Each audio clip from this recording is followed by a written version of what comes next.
Olá, meu nome é o professor Zizo e juntos nós vamos trabalhar o conteúdo de Física, mais especificadamente a primeira competência, que se intitula A Ciência do Dia a Dia. Nessa competência nós vamos discutir um pouquinho de fenômenos físicos que permeiam, o nosso dia a dia, sempre contrapondo essa noção social junto com a noção científica. E eu vou mostrar para vocês que a maneira pelo qual nós definimos conceitos socialmente, a maneira pelo qual nós definimos os conceitos cientificamente são completamente diferentes. Então, vamos juntos, começando competência de número 1. Olá, agora nós vamos discutir um pouquinho a respeito da última aula da competência de número 1, a respeito de lentes esféricas, Então, a primeira coisa que a gente vai retratar agora é a definição do que é uma lente e o que é uma lente esférica, propriamente dita, que é o que interessa para o nosso assunto de hoje, Então, o que a gente chama de lente na ciência, na física principalmente, é uma associação de dois dióptros, O que é um dióptro? Na aula retrasada, nós discutimos um pouquinho a respeito da refração e da reflexão, e eu mostrei para vocês qual é a ideia, do que é um dióptro. O dióptro nada mais, nada menos é do que uma associação entre dois meios que está dividido por uma superfície. A este conjunto nós o chamamos de dióptro, Então, uma lente ela é caracterizada por uma associação de dois dióptros desse, Uma lente esférica é quando necessariamente um desses dióptros ao menos ele é esférico, O outro ele pode ter qualquer outro tipo de formato. Porém, nós vamos restringir o nosso estudo ao conjunto de dióptros em que um deles é esférico e o outro pode ser, por exemplo, plano ou esférico, Que é como eu vou mostrar para vocês agora, A primeira coisa que é extremamente importante você ter antes que a gente prossiga é os conceitos da refração. Então, se você não se lembra deles, dê uma olhada na aula passada, porque esses conceitos eles são essenciais para o desenvolvimento da aula, Então, a ideia de uma lente esférica, como é que se monta uma lente esférica? Como é que a gente trata na realidade essa associação de dióptros? Então, uma lente esférica geralmente ela é feita a partir de placas de vidro ou então placas de cristal ou então placas de acrílico, Então, a ideia é o seguinte: eu tenho uma placa dessas, de acrílico, cristal ou então vidro, e eu marco com uma caneta, por exemplo, duas esferas, e recorto essa placa, eu corto essa placa na intersecção dessas duas esferas que eu desenhei, Se eu tirar essa intersecção que eu recortei, eu vou ter algo parecido com este formato, Então isso daqui acaba sendo a nossa lente esférica, Percebam que os meus dióptros eles são formados a partir desse desenho, dessa representação que eu me utilizei na placa, Então agora a próxima coisa que a gente faz é dar um nome a essa lente. Para dar um nome à lente, presta atenção que tem uma lógica, tem um padrão para a gente representar o nome da lente, Se eu, por exemplo, tenho um observador, ele está de fora da lente, olhando para a lente, se ele olhar aqui no lado esquerdo, ele está olhando esta face do meu dióptro, E essa face do meu dióptro é a superfície externa, Se eu prolongar aqui, olha, eu tenho a minha esfera e ele está olhando para a face externa, A face externa de um dióptro esférico nós o chamamos de convexo, Idem se, por exemplo, o meu observador olhar deste lado aqui, ele vai estar olhando para esta superfície, que também é uma parte externa da esfera, Então, como são duas partes externas, duas superfícies convexas, nós a chamamos de bi, por ser dois, convexa, que é a superfície. A próxima associação que nós podemos fazer é, por exemplo, representar na placa...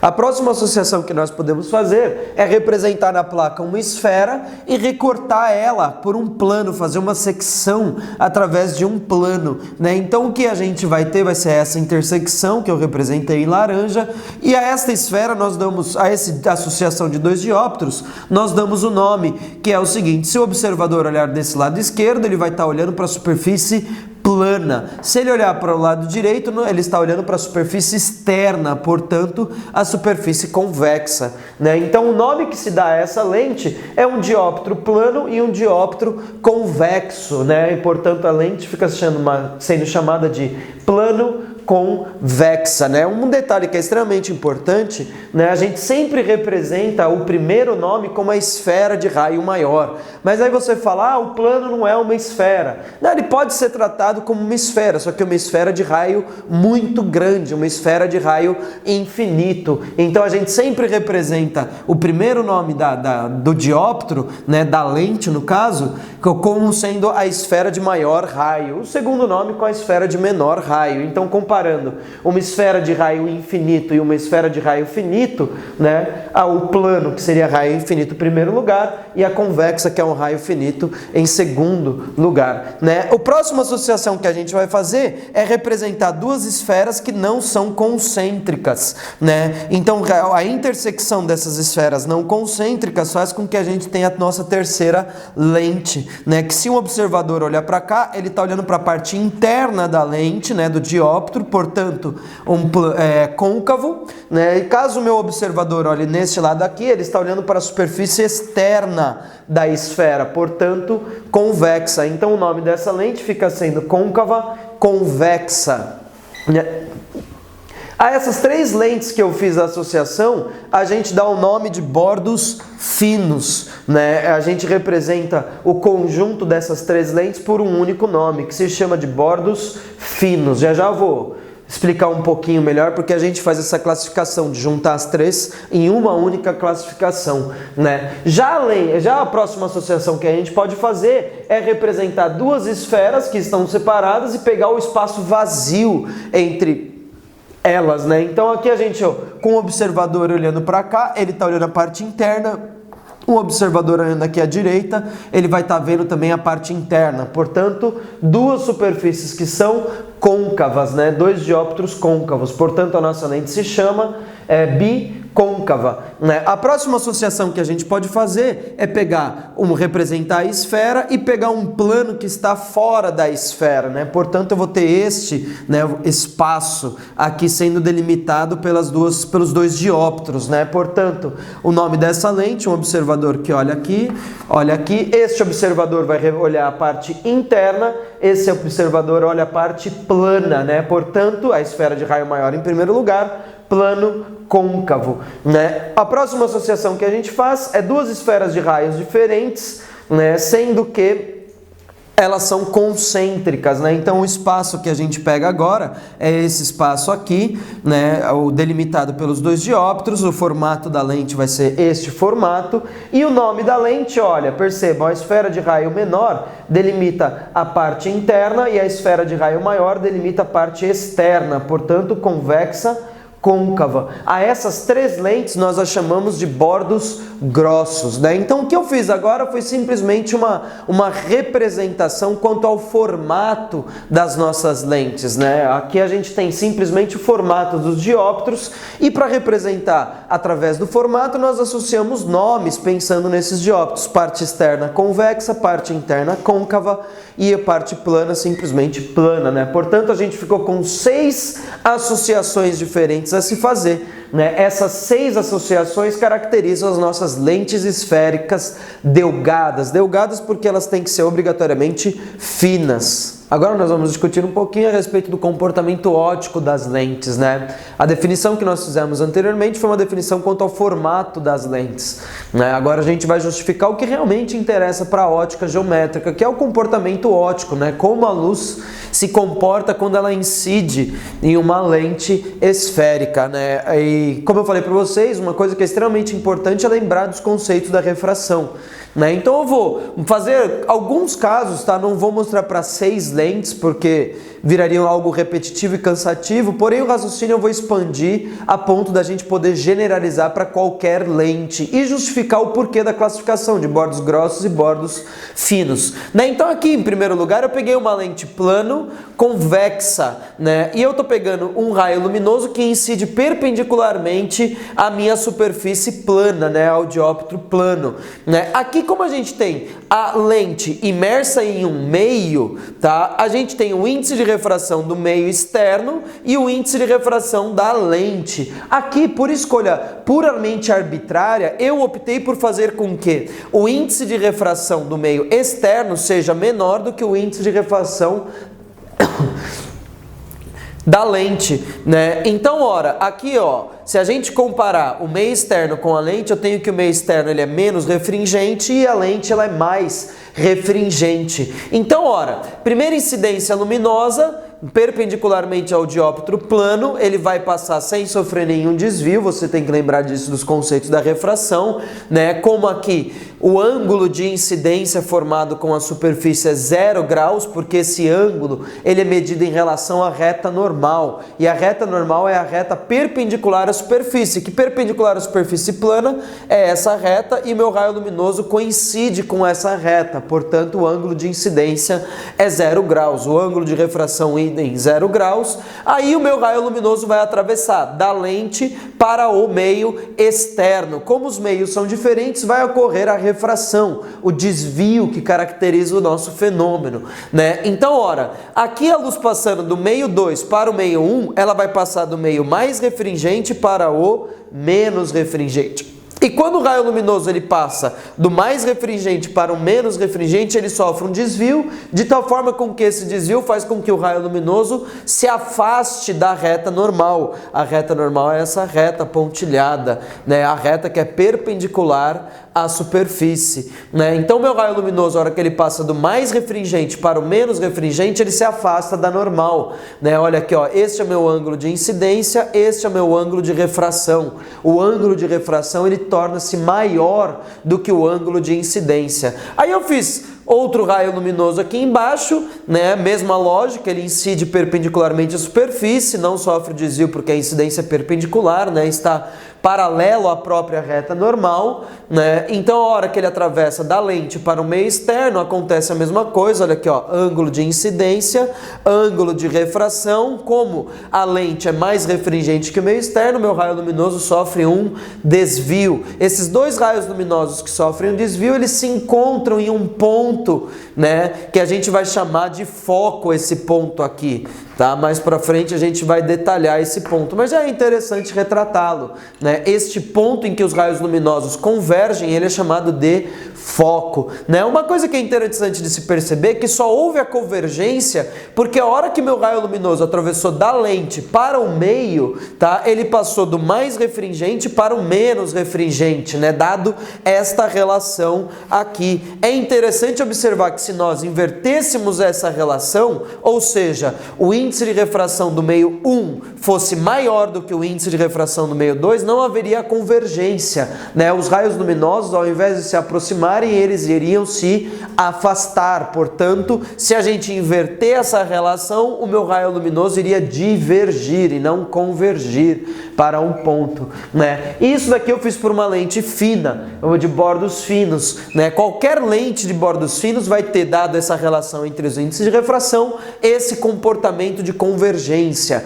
né? É por isso que a gente retrata todas as três lentes, a plano convexa, a biconvexa e a côncava convexa, né, como um único tipo, porque o comportamento óptico dessas três lentes nessa condição dos índices de refração faz com que eles sofram a convergência, né? Já para as lentes de bordos grossos, como por exemplo uma lente plano côncava, a gente tem a mesma lógica. Arbitrariamente eu optei por escolher o índice de refração do primeiro meio maior do que o índice de refração do segundo meio, ou seja, o meio externo ele é mais refringente do que o meio da lente, né? A lente é menos refringente do que o meio externo, né? Então, ora, incidência perpendicular, não vai sofrer desvio com esse dióptro, né? Incide na lente, vai atravessar da lente para o meio, tá? Para o meio externo. Aqui a gente tem a reta normal, né? A minha reta normal, que é perpendicular à superfície do meu dióptro. Então, ora, aqui o raio luminoso vai passar do menos refringente para o mais refringente, menos refringente para o mais. E quando isso acontece, lembrando dos conceitos da refração, o raio luminoso ele vai se aproximar da reta normal. Olha aqui, ó, o ângulo de incidência, o ângulo de refração. A hora que a luz atravessa do menos refringente para o mais refringente, né, este ângulo de incidência torna-se menor do que o ângulo de refração, portanto ele se aproxima da normal, né? Então, ora, os meus dois raios luminosos, né, fazendo a incidência dos dois raios, mesma coisa acontece aqui embaixo, vai passar do menos refringente para o mais refringente, se aproxima, olha aqui a reta normal, meu ângulo diminui, né? E eles vão se encontrar num ponto que também vai ser chamado agora de foco, né? Então há convergência, só que percebam, a convergência só se deu porque aqui o índice de refração do meio externo é maior do que o índice de refração do meio interno, né? Do meio da lente, né? Que caracteriza a lente, né? Se porventura nós trocássemos essa relação, ou seja, o índice de refração do primeiro meio fosse menor do que o índice de refração da lente, a gente teria o quê? A gente teria uma divergência e não a convergência, né? Então, olha aqui, eu fiz um quadro que resume tudo isso daí que eu mostrei para vocês, que é o comportamento óptico, né? Isso daqui eu só estava provando que realmente o comportamento depende do formato da lente, se é de bordos finos ou de bordos grossos, e também depende da relação do índice de refração da lente com o meio, né? Essas são duas características extremamente importantes que o vestibular costuma cobrar, né? De que depende o comportamento óptico da lente? São dois fatores, o formato da lente e a relação do índice de refração da lente com o meio externo, né? Então esse quadrinho ele resume bem, aqui ó, lentes de bordos finos na condição que o índice de refração do meio é maior do que o índice de refração da lente. As lentes de bordos finos divergem, as lentes de bordos grossos convergem, né? Já se o índice de refração do meio é menor do que o índice de refração da lente, as lentes de bordos finos convergem e as lentes de bordos grossos divergem os raios luminosos, né? Eu estou representando N1 pelo meio externo, né? O índice de refração do meio externo. E N2 eu estou representando pelo índice de refração do meio da lente, né? Então o comportamento óptico ele tem como característica esses dois fatores. Agora nós vamos representar geometricamente uma lente esférica, né? Levando em conta o comportamento óptico das nossas lentes. Então agora, pessoal, ao invés de dividir em bordos finos, bordos grossos, como essa relação depende do índice de refração, eu vou simplesmente já partir do pressuposto que a nossa lente é convergente ou então divergente, né? Para a representação geométrica, o que importa muito mais é o comportamento óptico do que o formato da lente em si, né? Então, o que eu vou sempre me referir às lentes agora como lentes convergentes e lentes divergentes, simplesmente, né? Então, ora, aqui essa é a representação básica que nós damos a uma lente esférica convergente, né? Aqui a gente tem uma reta, tá? Em que os extremos desse segmento de reta ele possuem setas, a seta de cima aponta para cima, a seta de baixo aponta para baixo. Isso representa geometricamente que a sua lente é uma lente convergente, né? A gente traça um eixo de simetria chamado de eixo principal, né? Onde o eixo principal cruza com a lente, esse ponto é chamado de centro óptico. É definido também dois pontos que são extremamente importantes, né? Que são os focos. Agora a gente chega na representação geométrica de fato do foco, né? O foco é o ponto em que os nossos raios luminosos irão convergir para, ou numa caso da lente divergente, divergir para. A primeira questão que pode surgir aqui é por que eu tenho dois focos, né? A nossa representação ela se dá no fato de que o meu raio luminoso, como fenômeno associado à lente é a refração, o meu raio luminoso pode tanto incidir da esquerda para a direita quanto da direita para a esquerda, né? Que o comportamento da lente vai continuar sendo de convergir o raio luminoso. Ora, para identificar um foco do outro, a gente usa como base a luz, né? A luz incidindo deste lado esquerdo, nós temos um foco que a gente identifica o foco como sendo foco imagem, né? Então, um ponto em que na lente convergente há a convergência do raio luminoso, nós o chamamos de foco imagem, FI, né?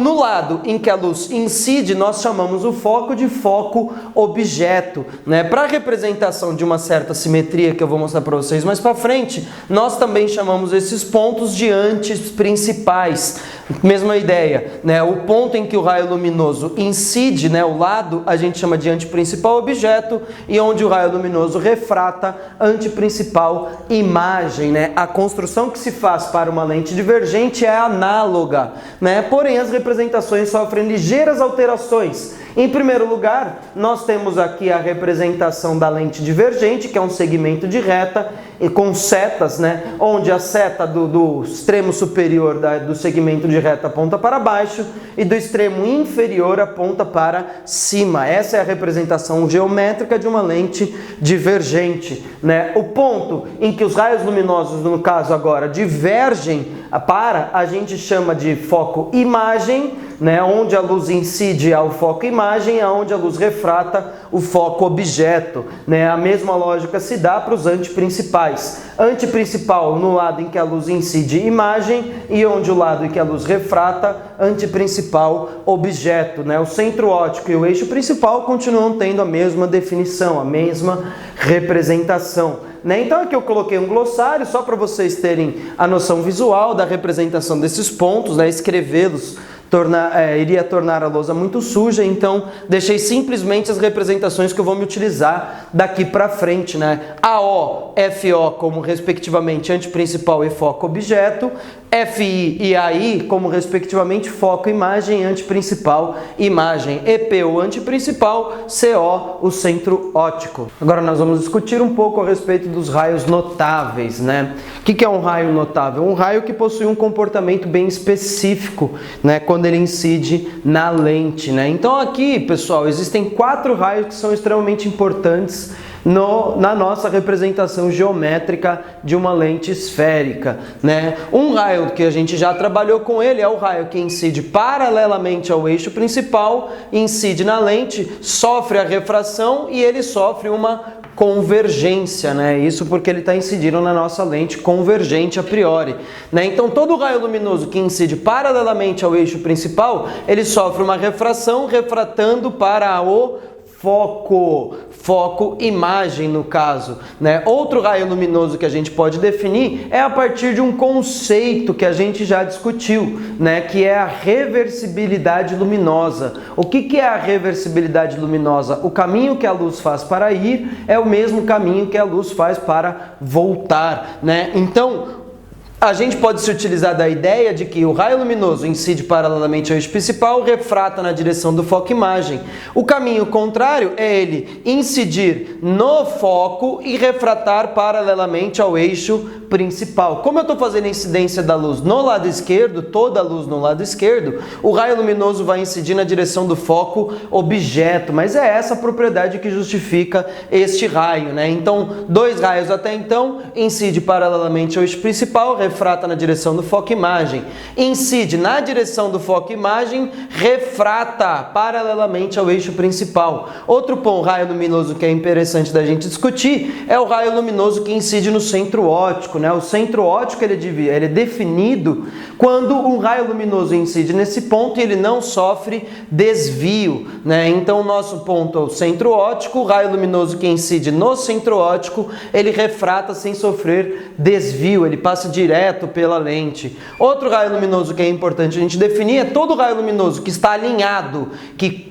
cruza o anteprincipal objeto, refrata na direção do anteprincipal imagem. Então esses 4 raios luminosos definem, né, o comportamento dos raios que a gente conhece para uma lente convergente. Já para uma lente divergente, o padrão se mantém. Obviamente, o desenho, a identificação do desenho é um pouquinho diferente, mas a propriedade do raio, ela se mantém coerente. Como, por exemplo, todo raio luminoso que incide paralelamente ao eixo principal, refrata na direção do foco-imagem, né? A mesma definição deste raio amarelinho, né? A propriedade se mantém. Reversibilidade luminosa, todo raio luminoso que incide no foco-objeto, refrata paralelamente ao eixo principal. Todo raio luminoso que incide no centro óptico, atravessa a lente sem sofrer desvio. E por último, todo raio luminoso que incide no anteprincipal objeto, refrata na direção do anteprincipal imagem, né? Então são 4 raios notáveis que definem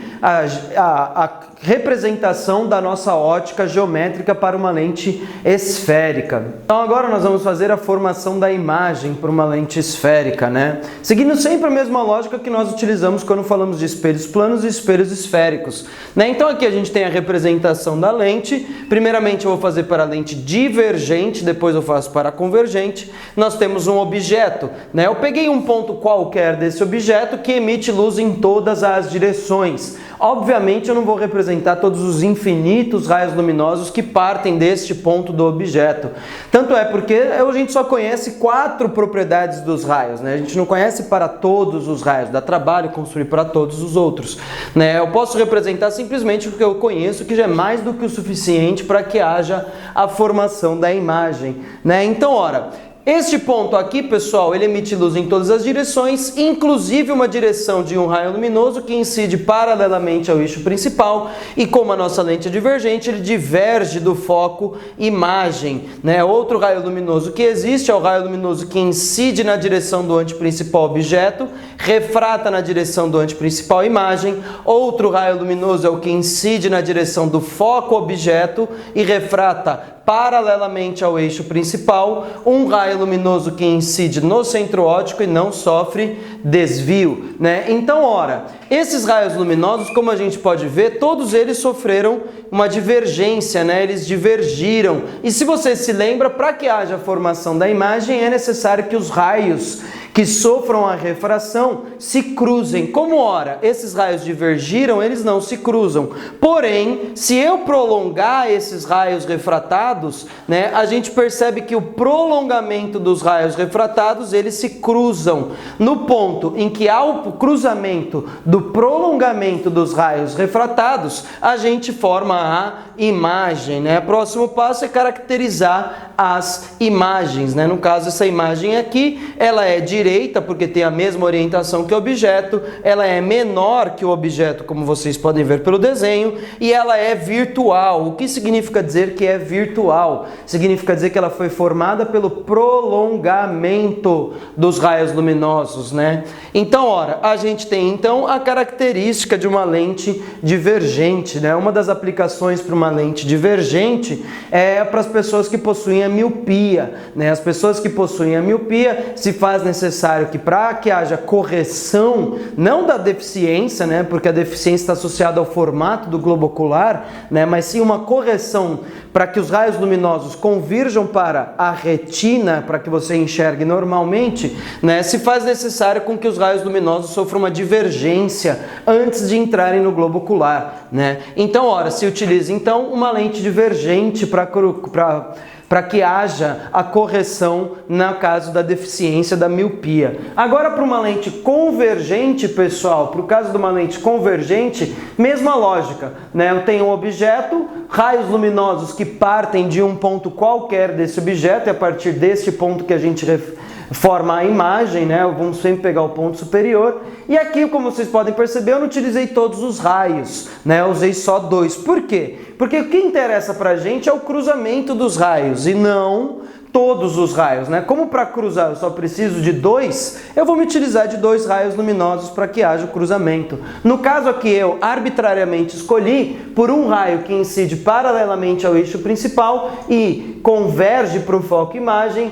e o raio luminoso que incide no foco objeto e refrata paralelamente ao eixo principal. No caso em que o objeto está atrás do anteprincipal objeto, nós temos então a imagem invertida, menor e real. Lembrando, real é quando o raio luminoso efetivamente se cruza, né? No caso aqui não houve a necessidade de prolongar os raios refratados, foram os próprios raios refratados que se cruzaram, né? Já aqui no segundo caso que eu fiz, eu coloquei o objeto no anteprincipal, o objeto mesmo. Então me utilizei do raio luminoso que incide no centro óptico e um raio luminoso que incide no foco objeto, refratando paralelamente ao eixo principal, né? O que a gente pode ver aqui que a imagem, pessoal, não por coincidência, mas ela é formada no próprio anteprincipal imagem, né? Como ora, essa imagem e o objeto se encontram de forma simétrica em relação à lente,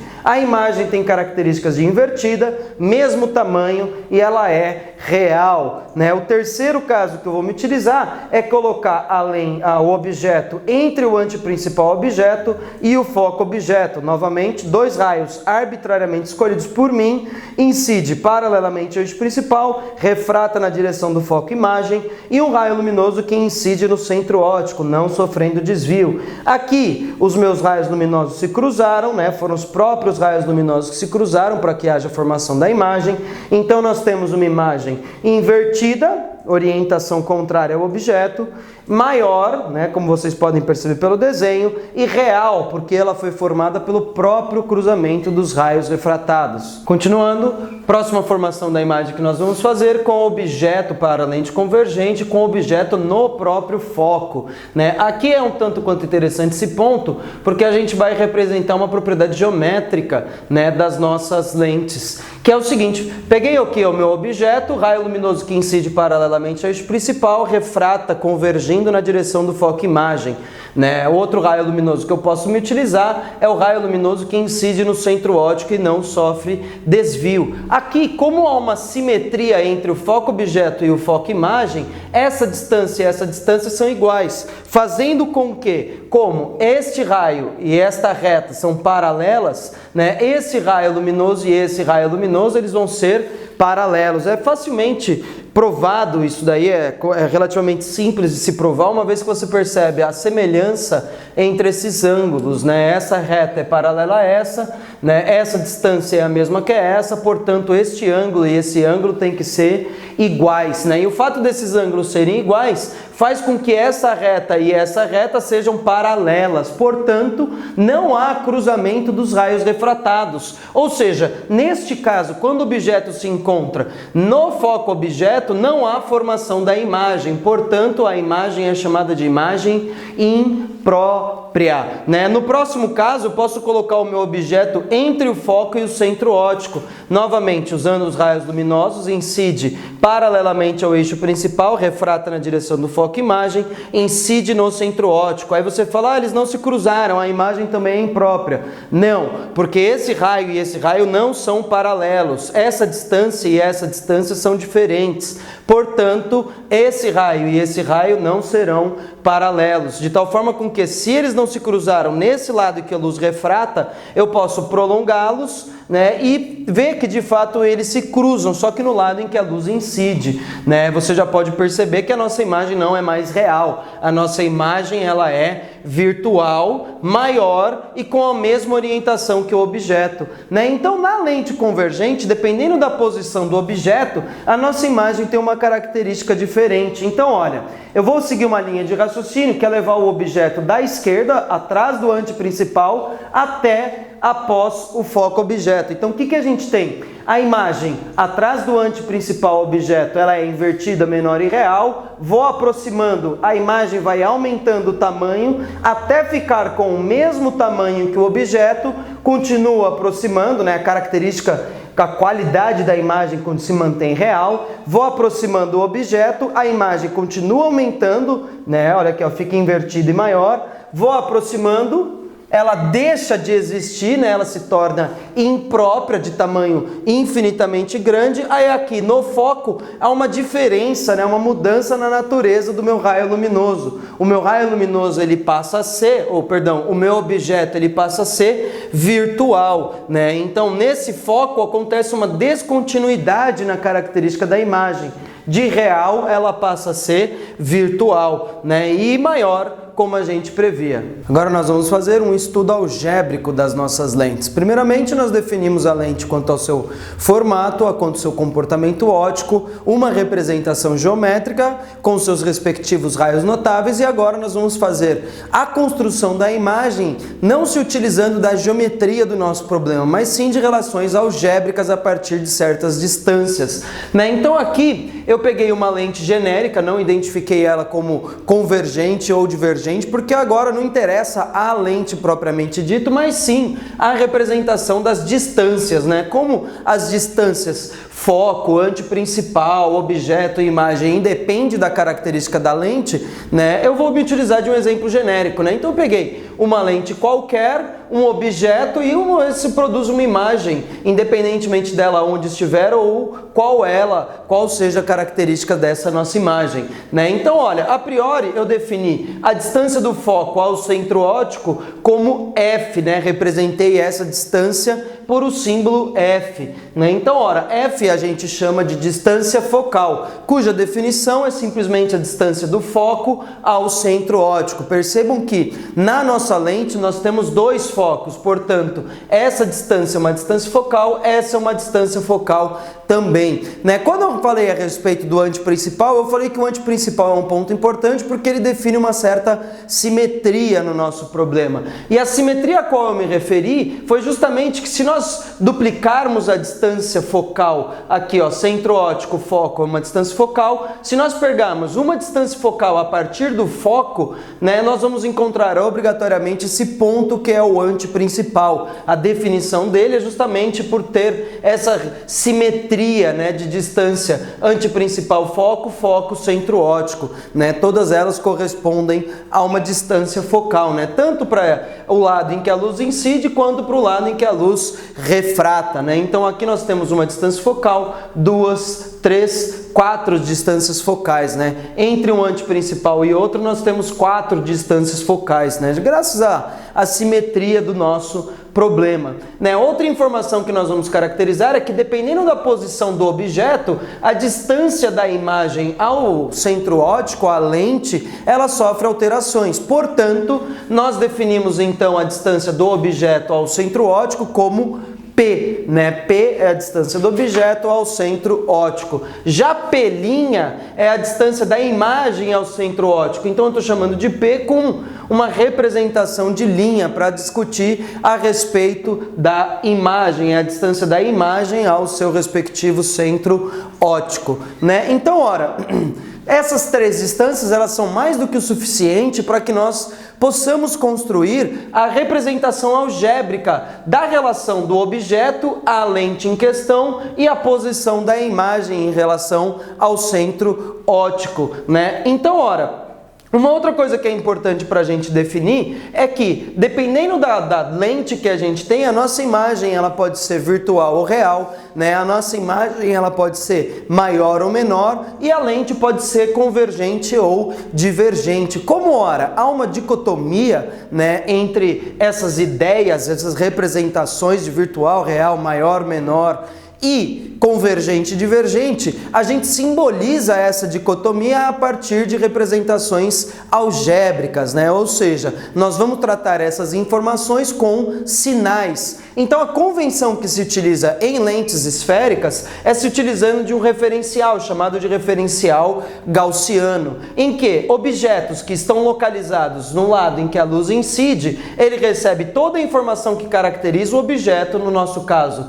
P, ele recebe o sinal positivo e caso a imagem se encontre no mesmo lado em que a luz incide, ela recebe o sinal algébrico negativo, né? E sim, caso contrário, caso o objeto esteja do lado em que a luz refrata, recebe um sinal negativo e caso a imagem esteja no lado em que a luz refrata, ela recebe um sinal positivo, né? Então, de uma forma um pouco mais minimalista, a gente pode pensar da seguinte forma: ora, como a lente convergente, o foco, ele é cruzado pelo próprio raio luminoso, né? O foco imagem, ele é cruzado pela convergência do raio luminoso, né? Então a gente tem que essa distância ela é uma distância real, né? Ela tem que ser obrigatoriamente positiva. Então representar uma lente convergente matematicamente é simplesmente atribuir ao foco um sinal positivo. Já a lente divergente, como o foco e a imagem ele é cruzado pelo prolongamento do raio luminoso, atribui-se então a essa ideia de ter um foco virtual o sinal negativo para a distância focal. Então, a ideia é o seguinte, você está lendo um exercício, né? O exercício fala, você tem uma lente divergente cuja distância focal equivale a 10 centímetros. Essa distância focal, a hora que você for representar matematicamente, pelo fato dela ser divergente, você tem que escrever F é igual a menos 10 centímetros, né? Então, só tome cuidado, porque no texto, raramente ele já coloca o sinal, mas ele indica, né, o sinal através da característica da lente, se ora ela é convergente ou divergente. Então, ótimo. A imagem ela é real quando P', que é a distância que caracteriza a imagem, é positiva, porque a imagem real ela é formada pelo cruzamento efetivo dos raios luminosos, e a imagem virtual ela é cruzada pelo prolongamento dos raios luminosos, portanto, P' negativo. Né? Juntar todas essas informações, nós poderíamos resolver o problema aqui e encontrar uma série de semelhanças de triângulos. Né? A partir dessas semelhanças, nós conseguiríamos construir a famigerada equação de Gauss, em que o inverso da distância focal é equivalente ao inverso da distância do objeto ao centro óptico, mais o inverso da distância da imagem ao centro óptico. Então, 1 sobre F é 1 sobre P mais 1 sobre P'.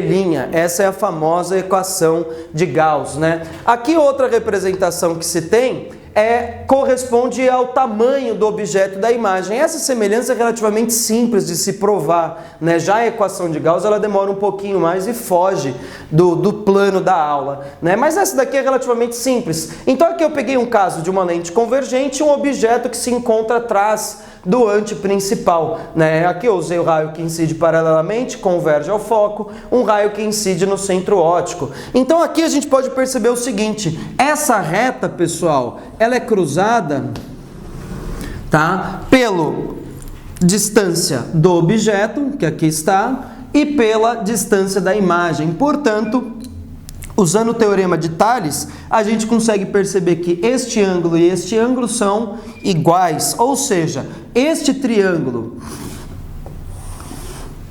e este triângulo, eles são semelhantes. Né? Se ora eles são semelhantes, eu posso estabelecer uma proporção entre esses triângulos. Então, olha, eu posso representar da seguinte forma, essa distância está para essa distância, assim como este tamanho está para esse tamanho. Então, o que eu teria? Que P está para P', assim como O está para I. Percebam que são distâncias, portanto, elas têm que estar em módulos. Aqui eu só reorganizei para deixar na forma em que a literatura se utiliza, né? Então, os livros de físicas, eles já deixam nessa proporção. Já vou justificar o porquê se deixa a partir desta proporção, né? Então, olha, em módulo, I está para O, este tamanho está para esse, assim como P' está para P, este tamanho está para esse. É uma simples relação, uma semelhança de triângulo. Por que se utiliza essa proporção? Se utiliza essa proporção porque comparar o tamanho da imagem com o tamanho do objeto se dá uma informação que é chamada de aumento linear. Né? Só que olha, são distâncias, estão em módulos. Como a gente trata na física a grandeza como uma certa representação de realidade, como nossa imagem pode ser invertida, direita, virtual ou real, a gente leva em conta essa possibilidade da dicotomia da informação através de um sinal, né? Então fica a representação dessa proporção.